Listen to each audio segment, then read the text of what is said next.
Viestura prospektā Rīgā, kad tie, kuri nebija devušies uz darbu, sajūta dūmus, kas nāca no pirmā stāva. Tā kā māja šeit ir uzcelta pakalnā, pirmais stāvs vismaz no vienas puses skatoties atrodas tā nedaudz pagrabā.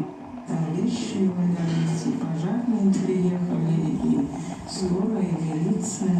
Dēdzis acīm redzot pusdienas laikā tas pats pa lūgu izmestais dīvāns. Uz tā visticamāk dienas gulēt bija iesnaudies dzīvokļa saimnieks, kuru līdz ar to nelaimi pārsteigusi nepārāk pieklājīgā skatā. Я выходила, и мужчина вот этот снизу шел голый и в одеяле. Тот хозяин квартиры там говорила, да.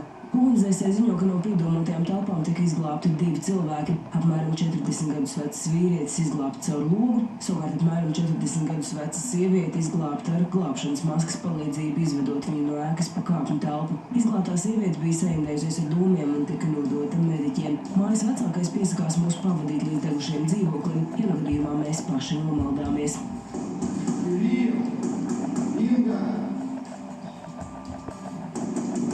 Dzīvokļu iemītnieku mājās nav. Iespējams, ka viņi devušies uz darbu. Par to, kāpēc dīvāns aizdedzies mājas vecākais, negrib runāt. Visbiežāk gan tas notiek neuzmanīgas smēķēšanas rezultātā. Ieva Brandērnis, Speiga, Degpunktā.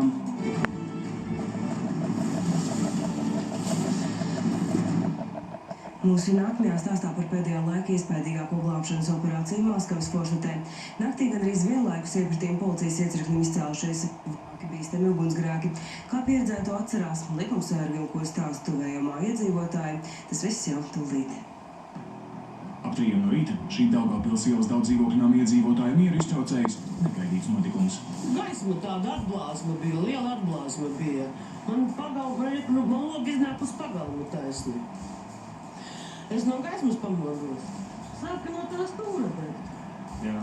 Vot tas koks, kas ir nodedzis. Vot tur pirmās liesmas parādījās. Piezvanījām ugunsdzēsējiem.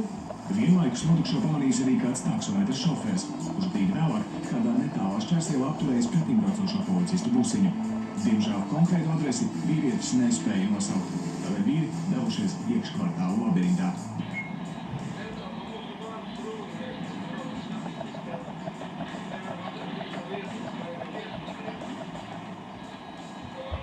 Tomēr pēc pāris minūtēm inspektori Lūdzes ielā ievērojuši spilgtu apblāzmi un neko vēlāk arī iespaidīgas liesmas. Apsakojot apkārtni, pamanīja tik tiešām, kad Daugavpils ielā 10-12 pagalmā ir aizdevušies šķūnīši. Nekavējoties tika paziņots, lai tiktu izsaukti valsts ugunsdzēsības un glābšanas dienas darbinieki, bet acīm redzot, viņi var bija saņēmuši informāciju un praktiski līdz ar policijas darbiniekiem ieradās arī glābēja ekipāži un uzsāka šķūnīšu dzēbšanu.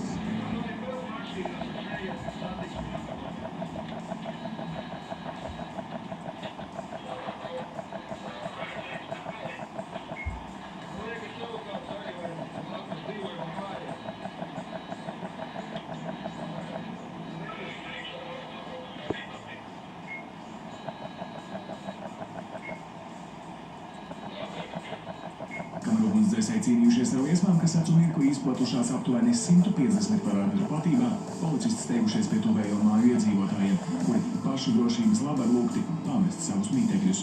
Neskatoties uz vīru centieniem, uguns pārmetusies arī uz kādu blakus būvi, taču to vismaz izdevies laikus apslāpēt. Uz mirkli šķītis, ka situācija tiek pilnībā